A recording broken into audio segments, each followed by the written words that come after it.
Assalamualaikum warahmatullahi wabarakatuh. Bertemu lagi dengan saya di channel CJ Karuliani.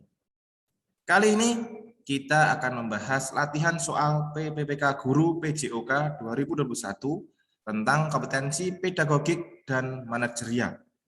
Dengan kunci jawaban dan pembahasannya tentunya. Baik, tanpa menunggu waktu lama kita langsung menuju nomor 1. Mengembangkan kemampuan dan membentuk watak serta peradaban bangsa yang bermartabat dalam rangka mencerdaskan kehidupan bangsa, bertujuan untuk berkembangnya potensi peserta didik agar menjadi manusia yang beriman dan bertakwa kepada Tuhan Yang Maha Esa, berakhlak mulia, sehat, berilmu, cakap, kreatif, mandiri, dan menjadi warga negara yang demokratis serta bertanggung jawab. Kalimat tersebut adalah A. Fungsi dan tujuan pendidikan nasional, B. Sasaran pendidikan nasional, C. Fungsi pendidikan nasional. D. Arah kebijakan pembangunan nasional.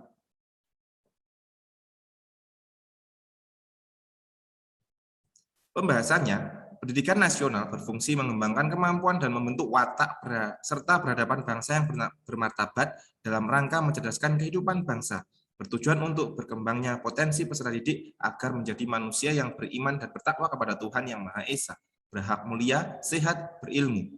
Pendidikan nasional berfungsi mengembangkan kemampuan dan membentuk watak serta peradaban bangsa yang bermartabat. Nah, ini. Jadi jawabannya adalah A. Fungsi dan tujuan pendidikan nasional.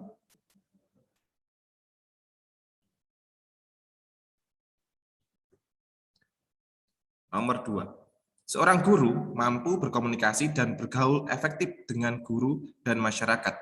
Merupakan kompetensi guru dalam bidang A. Kompetensi pedagogik, B. Kompetensi profesional, C. Kompetensi manajerial, D. Kompetensi sosial.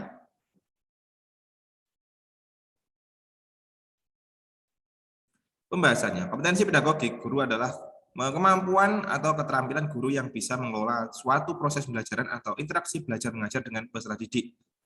Kompetensi profesional guru adalah kemampuan atau keterampilan yang wajib dimiliki supaya tugas-tugas keguruan bisa diselesaikan dengan baik. Kompetensi manajerial adalah pengetahuan, keterampilan, dan sikap atau perilaku yang dapat diamati, diukur, dan dikembangkan untuk memimpin atau mengelola unit organisasi. Kompetensi sosial berkaitan dengan keterampilan komunikasi, bersikap, dan berinteraksi secara umum, baik itu dengan peserta didik, sesama guru, tenaga pendidikan, orang tua siswa, hingga masyarakat secara luas. Jadi kunci jawabannya adalah D.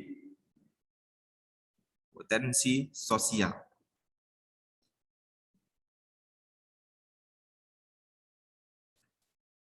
Nomor 3. Standar nasional pendidikan yang berkaitan dengan perencanaan, pelaksanaan, dan pengawasan kegiatan pendidikan pada tingkat satuan pendidikan, kabupaten, kota, provinsi, atau nasional agar tercapai efisiensi dan efektivitas penyelenggaraan pendidikan disebut A. Standar proses, B. Standar kompetensi lulusan, C. Standar sarana dan prasarana, D. Standar pengelolaan.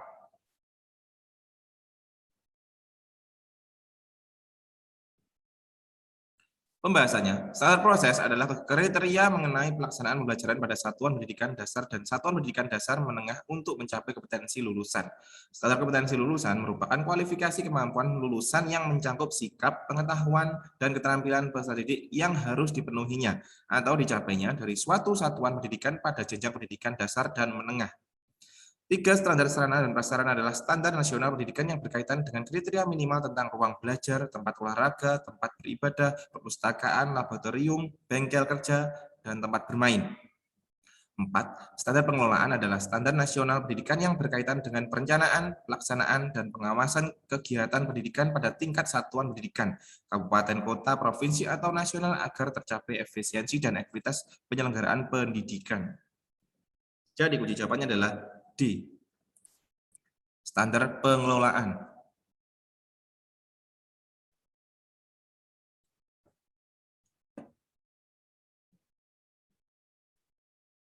Nomor 4, pembelajaran bermakna memerlukan usaha yang sungguh-sungguh dari siswa untuk menghubungkan konsep baru dengan konsep relevan yang telah dimiliki sebelumnya. Usaha guru untuk mengetahui konsep awal yang dimiliki siswa adalah dengan A. Siklus belajar, B. Peta konsep, C. Pembelajaran konsep, D. Struktur kognitif.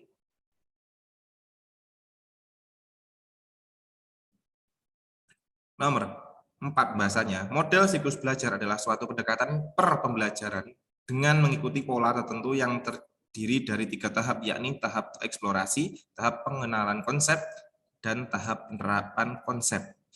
Peta konsep adalah suatu cara atau strategi untuk menyajikan informasi dalam bentuk konsep-konsep yang saling terhubung dalam satu rangkaian.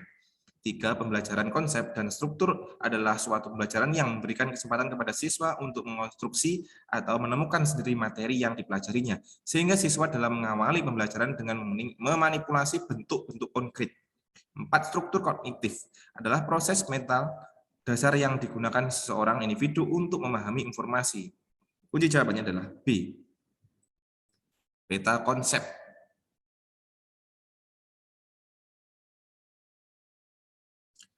Nomor 5. Agar potensi peserta didik dapat berkembang secara optimal, maka dalam kegiatan pengembangan diri dapat difasilitasi melalui bimbingan konseling dan kegiatan ekstrakurikuler.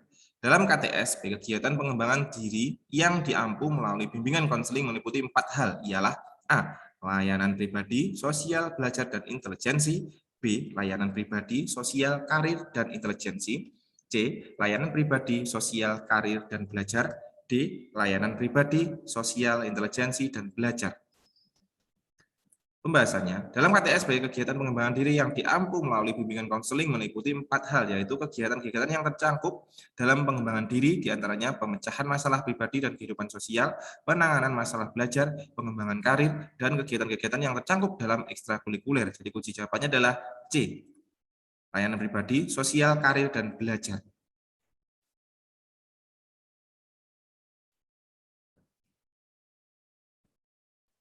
Nomor 6. Agar peserta didik dapat mengembangkan potensi sesuai bakat dan minat, maka sekolah dalam memfasilitasi pengembangan diri melalui kegiatan ekstrakurikuler. Kegiatan tersebut harus memiliki fungsi A. Penyaluran, pengembangan, edukatif, rekreatif, dan religius.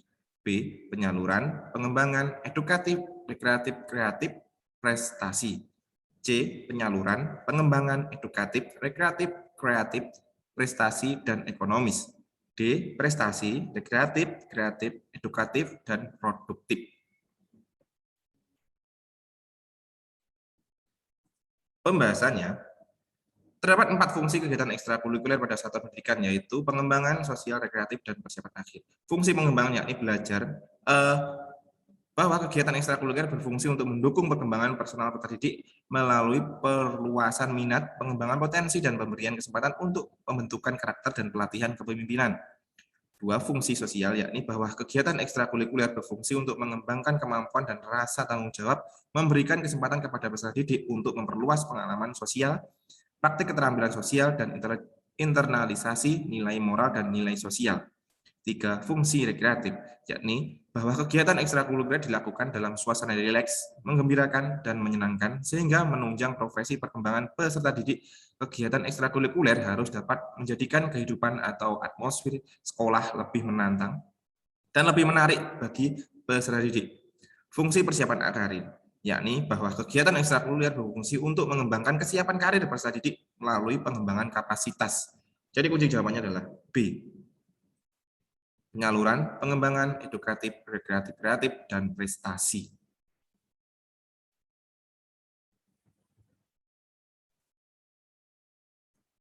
Nomor 7. Perhatikan pernyataan berikut. 1. Faktor-faktor situasi yang tidak kondusif yang dialami siswa. 2. Kapasitas belajar dengan kecerdasan umum terbatas rendah.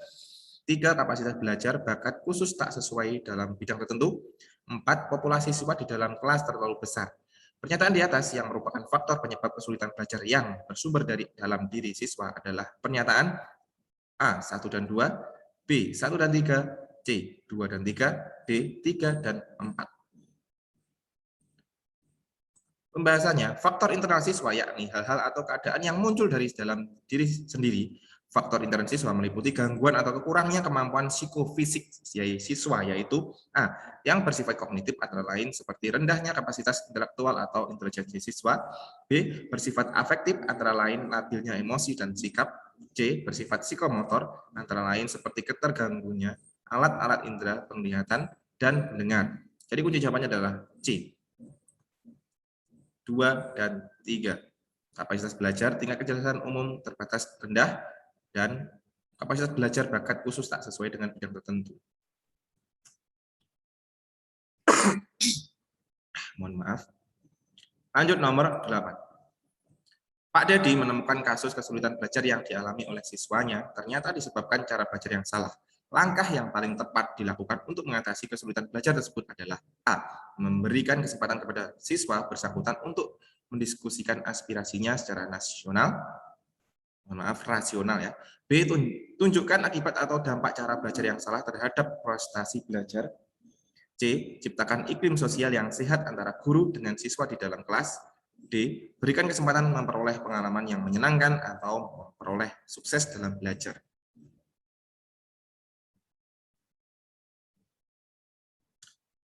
Bahasanya, tunjukkan akibat atau dampak cara belajar yang salah terhadap prestasi belajar. Sehingga siswa akan mengerti dan siswa akan mulai memperbaiki cara belajar atau metode belajar dengan benar. Khususnya kita sebagai guru adalah tugasnya membantu dan mengawasi atau memberikan masukan kepada siswa tersebut. Tentunya juga memberikan motivasi terhadap apa yang telah dilakukan siswa. Jadi jawabannya adalah B. Tunjukkan akibat atau dampak cara belajar yang salah terhadap prestasi belajar. 9. Pada setiap awal tahun belajar, setiap guru membuat peta kompetensi dasar untuk menentukan kriteria ketuntasan minimal KKM mata pelajaran. Dalam menentukan ketuntasan minimal, setiap KD harus memperhatikan intek siswa. Pernyataan berikut yang bukan faktor utama untuk menentukan intek siswa adalah A. Data hasil seleksi penerimaan siswa baru. B. Nilai rapor kelas sebelumnya. C. Tes seleksi masuk atau hasil tes psikologis. D. Data pengelompokan sosial ekonomi orang tua.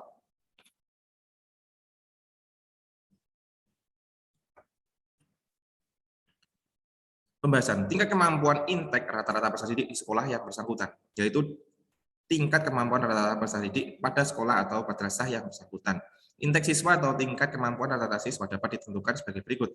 Untuk siswa kelas 1 SD ya, atau kelas 7 SMP atau kelas 10 SMK. Penentuan intek siswa berdasarkan rata-rata hasil seleksi penerimaan siswa baru atau menggunakan ijazah, rapor juga boleh. Bagi SD yang tidak melaksanakan seleksi penerimaan siswa baru, penetapan langsung KKM berdasarkan KKM tahun pelajaran sebelumnya atau ditetapkan berdasarkan keputusan rapat forum warga sekolah. Siswa kelas 2 sampai 6 SD atau kelas 8 sampai 9 SMP atau kelas 11 sampai 12 SMA atau SMK, penetapan intek siswa berdasarkan tingkat kemampuan rata-rata siswa yang dicapai dalam LHBS atau rapor semester sebelumnya. Oke, jadi jawabannya adalah D. Data pengelolaan sosial ekonomi orang tua ini tidak termasuk dalam pembentukan KKM di intek siswa.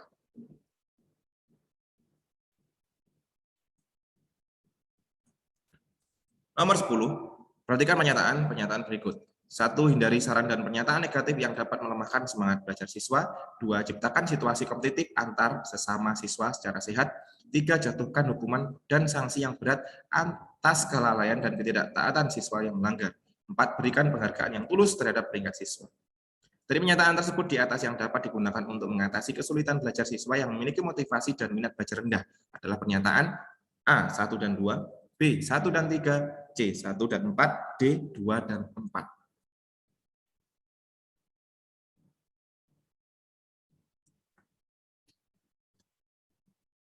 Jawabannya adalah hindari saran dan pernyataan negatif yang dapat melemahkan semangat belajar siswa. Ciptakan situasi kompetitif antar sesama siswa secara sehat. Jadi jawabannya adalah A. 1 dan 2.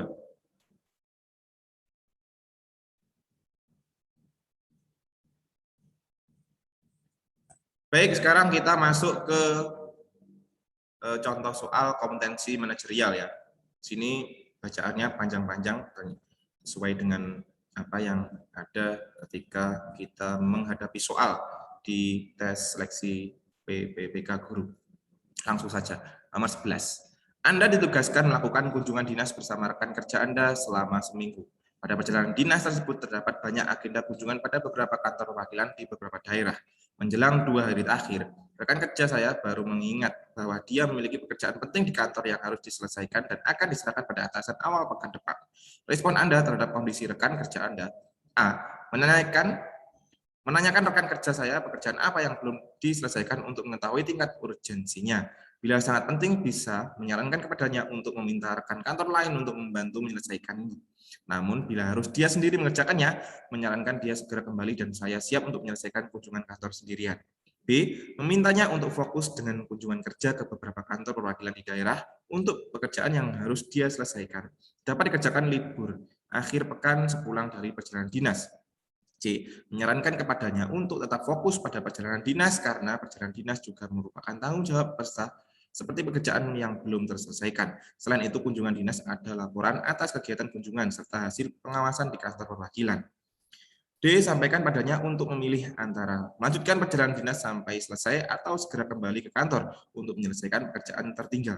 Meminta kepadanya untuk mengambil keputusan tegas untuk masalahnya sehingga saya bisa mengetahui apakah dia masih bersama saya dalam melanjutkan kunjungan dinas. E. Menyampaikan kepadanya untuk menghubungi atasan untuk memberi kelonggaran atas penyelesaian pekerjaan yang harus dikumpulkan awal pekan depan sampai kepadanya bahwa atasan pasti akan bisa memahaminya karena kami sedang dalam perjalanan dinas. Soalnya panjang dan kita butuh mengevaluasi, butuh mengamati, dan butuh memahami apa yang dimaksudkan dalam pertanyaan. Kunci jawabannya di sini adalah B. Memintanya untuk fokus dengan kunjungan kerja ke beberapa kantor perwakilan di daerah. Untuk pekerjaan yang harus dia selesaikan dapat dikerjakan libur akhir pekan sepulang dari perjalanan dinas. Jadi salah dia sendiri tidak mengerjakan apa yang harus dikerjakan. Sehingga menjadi utang ketika kita mengerjakan sesuatu.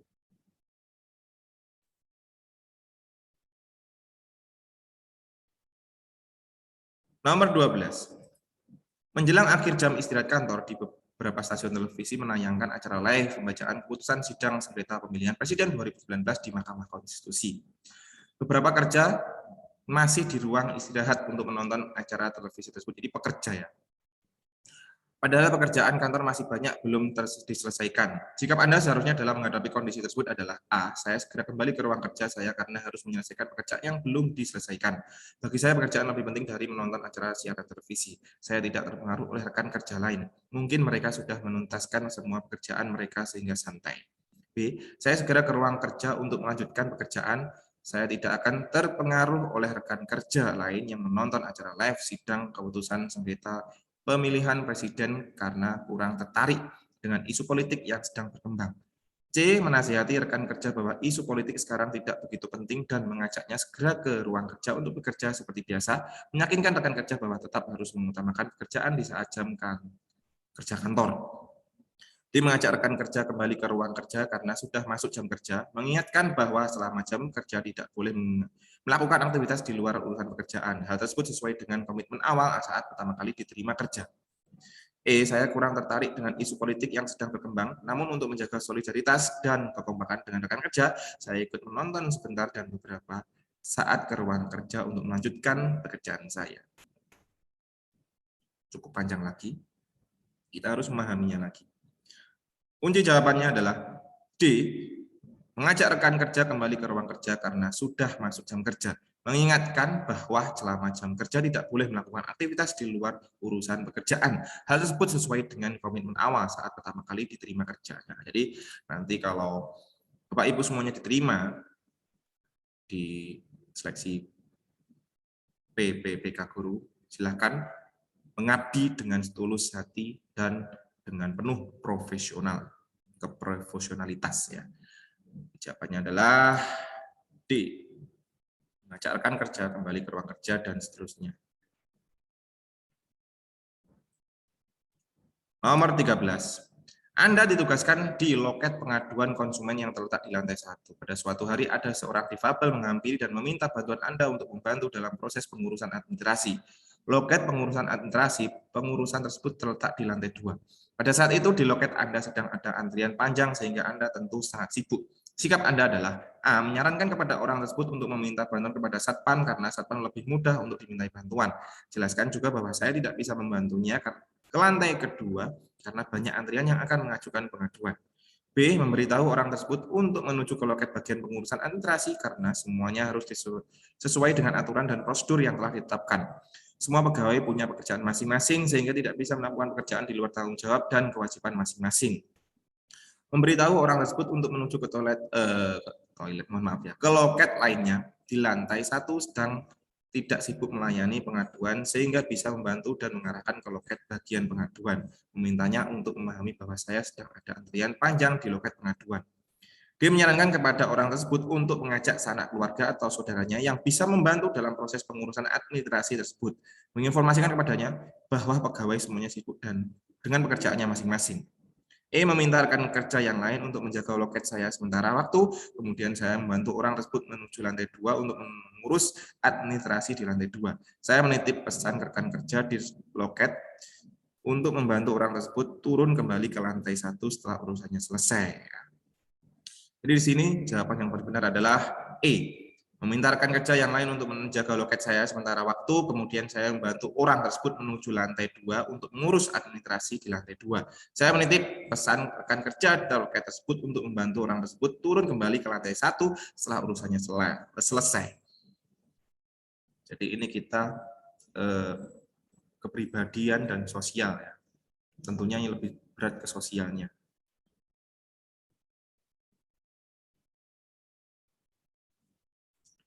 Nomor 14. Anda adalah seorang karyawan dari sebuah perusahaan retail. Anda memahami bahwa perusahaan Anda memiliki potensi untuk ikut serta dalam perdagangan internasional. Apa sikap Anda terhadap kondisi tersebut? A. Mengusulkan pada pimpinan mengenai potensi tersebut agar dapat mengoptimalkan perdagangan. B. Tidak memberikan usulan pada atasan karena bukan kewenangan saya. C. Saya tanyakan terlebih dahulu kepada rekan-rekan mengenai hal tersebut. D. Saya masih merasa kurang yakin terhadap potensi perusahaan. E. Membiarkan saja sampai ada rekan lain yang mengusulkan. Jawabannya adalah A. Mengusulkan pada pimpinan mengenai potensi tersebut agar dapat mengoptimalkan perdagangan. Usul lebih baik daripada diam saja.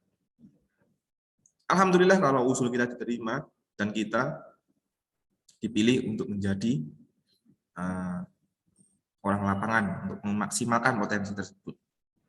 Atau menjadi PIC atau yang dikasih wewenang untuk mengembangkan potensi tersebut. Baik, soal nomor 15. Suatu hari, Anda sekeluarga berpergian dengan kendaraan dinas tanpa sepengetahuan kepala dinas. Secara tidak sengaja Anda menabrakkan kendaraan tersebut hingga rusak. Tindakan Anda kemudian adalah A. Diam-diam menyimpan kendaraan tersebut agar tidak ketahuan. B. Membawa kendaraan tersebut ke bengkel diam-diam dan memperbaikinya dengan biaya pribadi. C. Melaporkan kejadian tersebut kepada pimpinan dan siap menerima hukuman atau petunjuk dari pimpinan. D. Membawa kendaraan tersebut ke bengkel, melaporkan kejadian tersebut pada pimpinan dan menyerahkan segala keputusan pada pimpinan. E. Mencari kambing hitam agar tidak disalahkan. Kunci jawabannya adalah D. Membawa kendaraan tersebut ke bengkel, melaporkan kejadian tersebut pada pimpinan dan menyerahkan segala keputusan pada pimpinan. Ini yang paling bijaksana, walaupun nanti kita dapat ya sanksi tentunya ya. Karena kita tidak boleh menggunakan mobil dinas untuk keperluan pribadi, apalagi untuk liburan ya. Dan sekarang banyak yang seperti itu, yang mana plat merahnya diganti menjadi plat hitam. Nah, oke, kita nggak usah ngurusin itu. Baik, terima kasih. Semoga bermanfaat. Mohon maaf kalau masih jauh soal-soalnya sesuai FR ya. Saya tidak mengetahui itu. Semoga bermanfaat. Sekali lagi, sampai jumpa di video selanjutnya. Saya akhiri. Assalamualaikum warahmatullahi wabarakatuh.